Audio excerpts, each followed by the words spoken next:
Okay, let's talk about something that can be a real pain when working with Power Apps and Dataverse, losing data. And if it hasn't happened to you yet, it probably will at some point, and you're gonna delete a record or delete a table by accident, or the users of your app will do something that you're gonna have to end up trying to recover. And while Dataverse does have its own built-in backup system, it's not always super flexible when you need to do a more granular data recovery. And the good news is, there are alternatives out there. I want to thank FluentPro for sponsoring this video as I do a deep dive into their solution, which gives us more flexibility into backing up and recovering our Dataverse data. I'll be setting up a trial account, connecting it to my Dataverse environment, putting their backup and recovery features to the test, and ultimately giving my honest opinion on whether this product is worth recommending. So let's dive right in.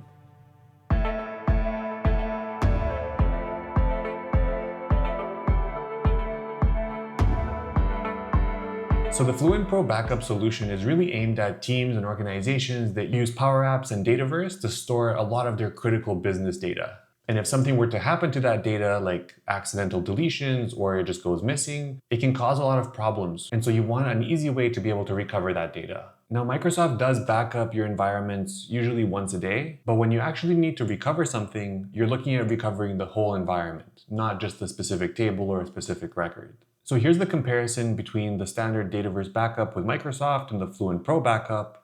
With FluentPro, you can increase the backup frequencies, you can restore specific records or tables, they have longer retention periods, and it's much more customizable. Whereas on the Microsoft side, you only get a daily backup. If you have to restore something, you have to restore the full environment, which can be very complex. The retention period is anywhere from 7 to 28 days, so it's not super ideal for smaller recoveries. All right, so I started up a trial here, and first thing we need to do is add our environment. So we're going to do add first environment, and you can see they can back up a bunch of other things, but what I'm focusing on right now is just the Dataverse aspect of it. We're being asked for the environment URL. So the way to get this is if you go to the admin center for Power Platform, you can go to your environments, and once you select your environment, so this is the Analyst Nick developer environment, I'm just going to copy this right here, and we're going to go back and paste that in, and I'm just going to click connect. I've successfully signed in, and then continue. And I guess, yeah, the first thing that it's going to ask us what tables we want to back up. You can do either all, but I would probably just go with selected. I want to target which tables I actually want to back up. And you can see there's a whole bunch of options here. What I want to do is search for a particular table that I sort of set up with some demo data. It's the customer tables here, and I have a few rows. One is 100,000 rows, one is 1,000 rows, and the other one is 50,000. So maybe what we can do is just select all of these and just see how long it might take to back up. So let's go add select, and we're going to go next. And this is where we can set up our backup schedule. So we can do every 4, 8, 12, or 24 hours. I'm just going to leave it at the default of every 8, but sometimes if you want to minimize how much data you're actually storing, maybe you could do 24 hours depending on your need, but I'll just leave it at every 8 for now. And then there's also an option for unmodified data backups every 10 days. So this is just how often we want to see our selected old data in the backup. So you can also change this from 7, 10, 14, 20, and 30 days. But I'll just leave it at the defaults and just go save. All right, so the first backup is successfully launched. We'll click OK, and you can see it's started to back it up. So while that finishes up, I'm going to go into our data protection. So here you can see some of the tables that are not backed up currently. We can also just filter based on the protected ones. So we can see this one's already been backed up. I guess it's still working on the larger tables. But I do like this. This is a nice visual, and you can kind of just click on it and see, okay, there's my 1,000 records. I can even export. So this is pretty cool.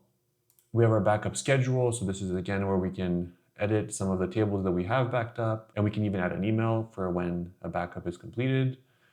There's the retention policies. So you can also update these on versions per day, how many versions per week you want to keep, how many versions per month and per year. And there's also a nice visual here. Like if you play this, you can really visualize which versions that it's going to keep. So I think this is a really nice visual to just understand how it's going to actually play out. And we have operation details. So here we're at 80% complete. So it's still working on it. And if we just take a look, let's see. So it completed the 1,000, it completed the 50,000, and still working on the 100,000. All right, it only took 4 minutes, or probably less than 4 minutes, to back up 151,000 records, 3 tables total. So we can now see if we go to the data protection, under protected, there we go. So our tables have been protected. So if we want to recover, let's say 1 or 2 records, let's say from this table here, we can click on our backup and we can click restore. And right now by default, it's restoring 1,000 records, so all of them. But if I could actually go into the edit button here and wait for it to load, and we can actually target very specific records to recover. So we don't have to recover the full table. And I do want to let's load all the records, and just so I can actually select maybe 2 or 3 records and see how long that might take. Okay, we can include some additional columns here, maybe name, email. That should be good enough.